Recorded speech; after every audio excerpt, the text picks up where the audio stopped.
이스보셋이 죽자 이스라엘의 모든 지파가 다 헤브론으로 몰려왔습니다. 그들이 그렇게 몰려왔던 이유는 다윗을 왕으로 삼기 위함이었습니다. 근데 그들이 하는 고백이요, 우리를 굉장히 당황스럽게 하는데, 그들이 뭐라고 고백을 하냐면, 그들이 이미 다윗이 이스라엘의 목자가 될 것을 알고 있었다라고 말합니다. 하나님께서 이미 다윗을 이스라엘의 주권자로 삼으신 것을 그들이 이미 알고 있었다라고 고백했다는 겁니다. 이것이 왜 당황스러운 일이냐면요, 그들이 이미 이것을 알고 있었는데도 지금까지 그 알고 있는 것을 행동으로 옮기지 않았다라고 하는 그런 말이기 때문입니다. 한마디로 그들이 아는 대로 살지 않았다라고 스스로 고백했다는 겁니다. 근데 그래서는 안 되죠. 그들은 그들이 알고 있는 대로 행동했어야 됐습니다. 아무리 아브넬이 뭐라 그래도, 이스보셋이 뭐라 그래도 그들은 하나님의 뜻과 하나님의 계획을 따라서 행동해야 했습니다. 근데 그러지 못했습니다. 근데 안타깝게도 요즘도 이런 일들이 일어나고 있습니다. 정말 많은 사람들이 아는 대로 행동하지 않습니다. 그러다 보니 사실은 여기저기서 문제가 터지죠. 최근 우리 기독교는 평신도분들에게 굉장히 많은 것들을 가르쳐 오고 있습니다. 30년 전부터 교회마다 제자훈련 광풍이 불었습니다. 그래서 제자훈련을 안 하는 교회들이 없죠. 덕분에 많은 성도님들이 제자훈련을 받았고 굉장히 많은 지식들을 쌓을 수 있었습니다. 교회사부터 구원론, 성령론, 교회론, 신정론, 변증론까지 굉장히 많은 것들에 대해서 성도님들이 알게 되었습니다. 어떤 분은요, 보면 거의 목사와 맞먹을 정도의 지식을 가지고 있는 그런 분들도 보았습니다. 정말 깜짝깜짝 놀라기도 합니다. 신학을 전혀 공부하지 않았는데 굉장히 많은 것들을 알고 있었고요. 심지어 히브리어, 헬라어 이런 것까지도요, 굉장히 많이 알고 있는 성도님들을 저는 많이 만나봤습니다.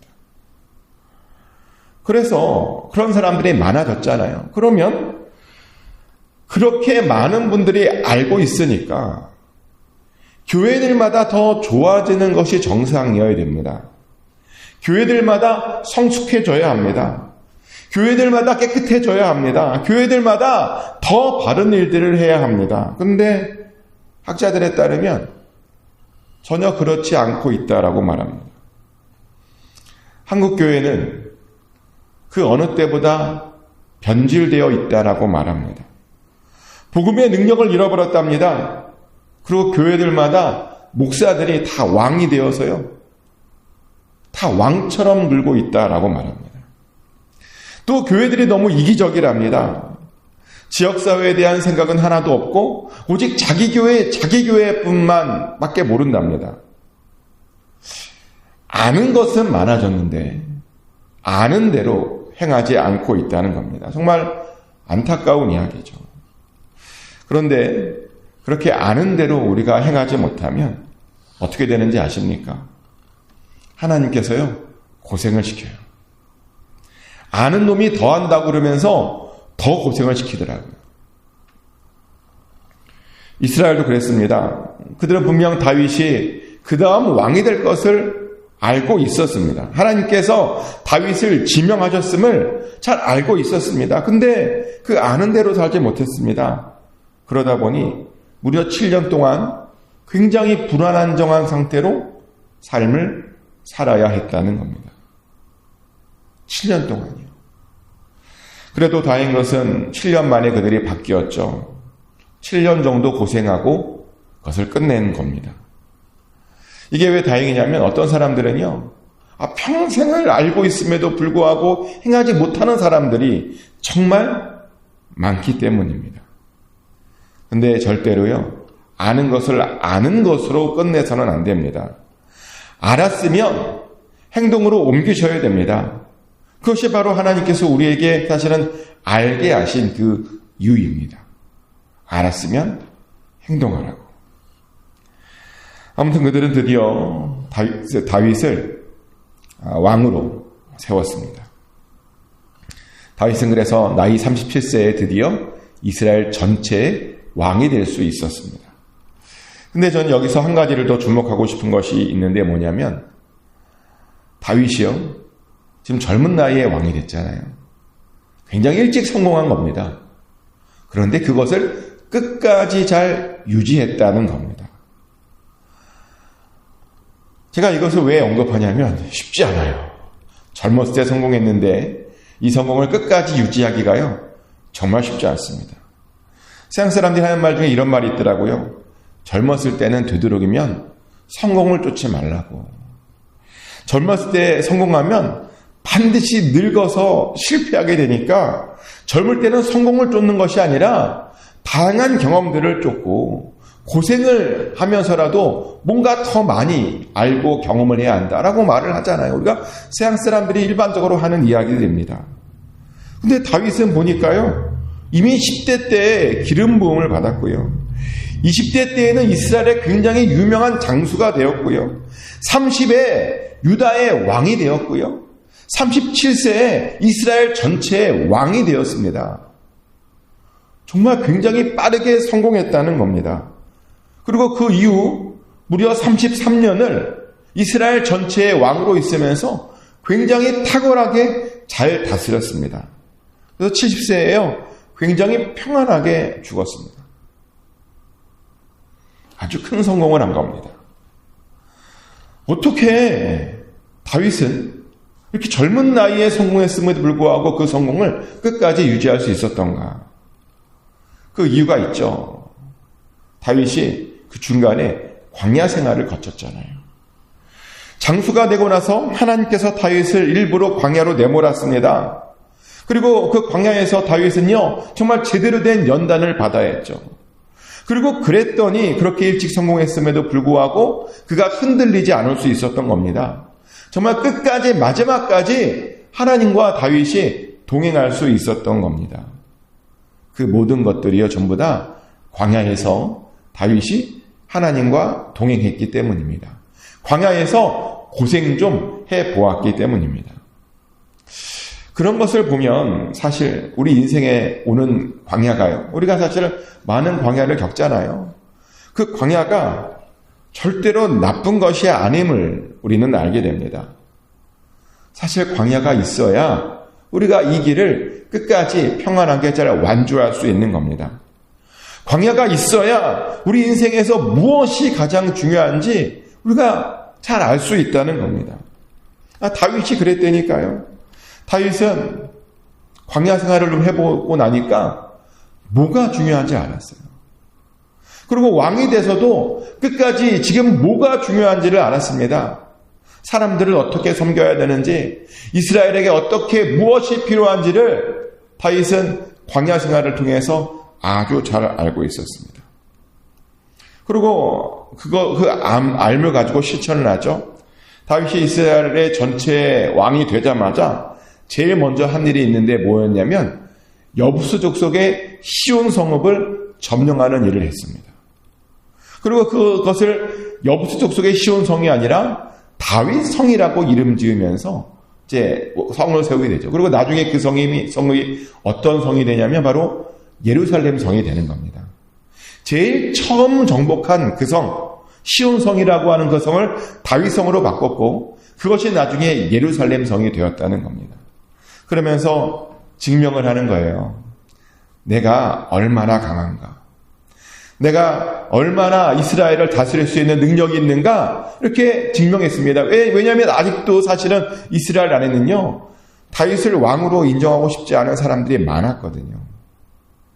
그들에게 그래서 보여준 겁니다. 사실 그 시온성은 어떤 성읍이었냐면 너무 강해서, 예루살렘 성이 요새예요. 굉장히 요새입니다. 시온 성읍이 굉장히 요새였습니다. 너무 강해서요, 그동안 아무도 감히 점령할 엄두도 못 냈던 그런 강력한 성읍이었습니다. 그런데 지금 그런 성읍을 왕이 되자마자 점령해 준 겁니다. 얼마나 강한지를 보여준 겁니다. 그랬더니 정말 더욱 빠르게 사람들에게 왕으로 인정받을 수 있었습니다. 근데 재밌는 건 뭐냐면 이 시온산성을 점령하면서 생긴 어떤 에피소드가 있어요. 다윗이 시온산성을 점령한다 그러니까 여부스 사람들이 그것을 비웃었어요. 왜냐하면 자기는 강한 성읍이고 다윗이 방금 왕이 됐는데 뭘 할 수 있겠냐고. 그러면서 뭐라고 말했냐면 다윗을 향해서 맹인과 다리 저는 자라도 다윗을 물리칠 수 있을 것이다 라고 하는 그런 망발을 다윗 앞에 했습니다.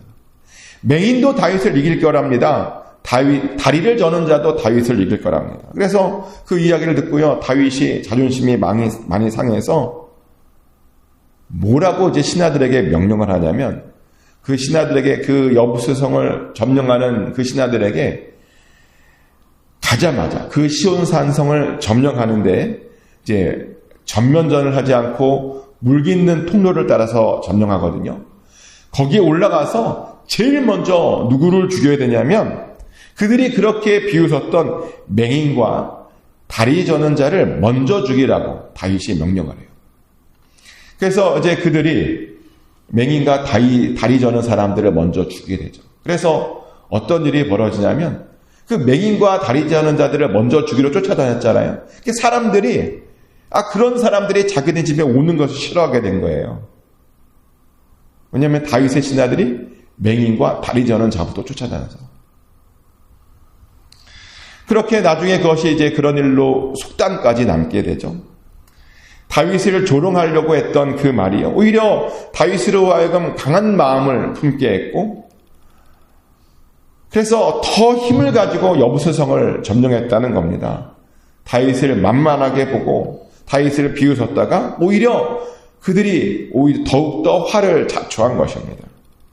이걸 보면 아무리 약해 보여도 함부로 비웃으면 안 되죠. 그렇죠? 우리는 그런 것을 알게 됩니다. 아무리 약해 보여도 방심해서도 안 됩니다. 방심하면 반드시 패배하게 됩니다. 이것은 영적 전쟁에서도 마찬가지입니다. 우리는 흔히 이 정도쯤은 내가 이길 수 있지 않을까라고 생각을 합니다. 이 정도 유혹에는 안 넘어갈 것이라고 우리가 때로는 자신합니다. 그 사소한 문제가 그렇게 큰 것으로 바뀔 거라고는 전혀 생각하지 않습니다. 근데 사소한 것이 우리의 발목을 잡는 경우가요, 굉장히 많습니다. 사소한 것이 나중에 보면 큰 것으로 바뀔 때가 많다는 겁니다. 골리앗도 그랬죠. 골리앗이 다윗을 보고 이런 돌로 내가 죽을까라고 생각했을 겁니다. 그런데요, 그 돌 하나에 골리앗이 쓰러졌습니다. 아무것도 하지 못하고 돌 하나 맞고 쓰러져 죽었다는 겁니다. 영적 전쟁에서 마찬가지입니다. 영적 전쟁에서요, 사소한 것이라고 하는 건 없습니다. 방심하면요, 반드시 넘어가고, 방심하면 반드시 쓰러지게 되어 있습니다. 그래서 우리는 절대로 방심해서는 안 됩니다. 근데 그 시온산성은 방심해서요, 다윗에게 그 시온산성을 빼앗겨 버렸죠. 그랬더니 하나님께서 더 강하게 다윗과 함께 해주셨습니다. 어떻게 함께 해주셨냐면 만군의 하나님으로 나타나셨다라고 오늘 성경은 말합니다. 만군의 하나님이랍니다. 만군의 하나님이 어떤 하나님이신지 아십니까? 모든 군대를 지휘하시는 하나님입니다. 하늘에 있는 군대와 땅에 있는 모든 군대를 직접 친히 지휘하시는 하나님이 바로 만군의 하나님이라는 겁니다. 그런데 그 하나님께서 다윗과 함께 해주셔갖고요, 다윗이 점점 강성해졌다라고 말을 합니다. 그 말은 다윗이 이제부터는 지고 싶어도 전쟁에서 질 수 없게 되었다는 그런 말이기도 합니다. 실제로 다윗은 굉장히 강해졌습니다. 얼마나 강해졌던지 두로왕 히람이 그것을 알아보고요, 다윗이 왕이 되어 있었더니 그 사신들을 보내고 또 목수와 석수를 보내고 백향목을 보내서 다윗성을 다시 한번 지어주게 되죠. 비로소 다윗에게 강해졌더니 왕궁도 생긴 겁니다. 그리고 또 한 번은 블레셋하고 다윗이 전쟁을 하게 돼요. 다윗이 이스라엘의 왕이 되었다는 말을 듣고 블레셋이, 참 표현이 재밌는데 오늘 본문에 의하면 블레셋이 다윗을 찾으러 왔다 그래요.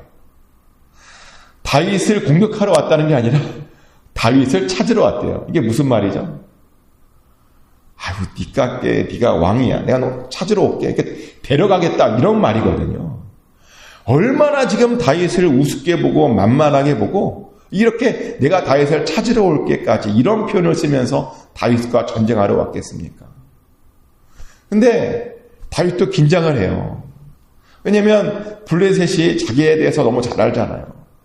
블레셋 가운데 살았습니다. 너무 잘 알다 보니까 다윗이 긴장을 해요. 그래서 다윗이 하나님께 물어봅니다.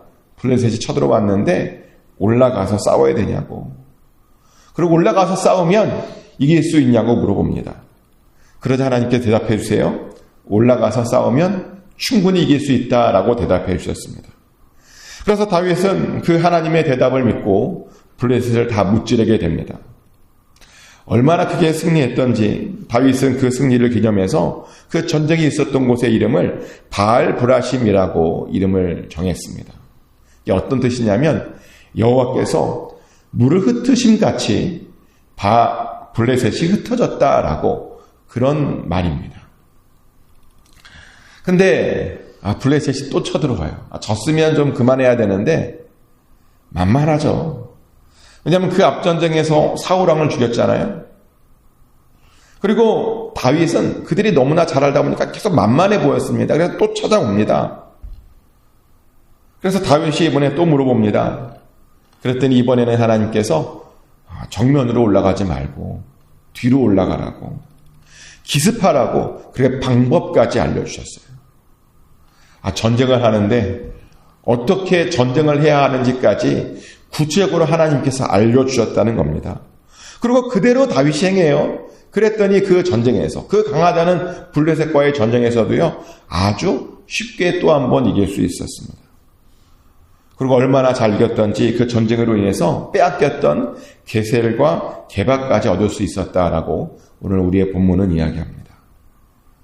모두가 다 만군의 하나님 여호와 덕분이었습니다.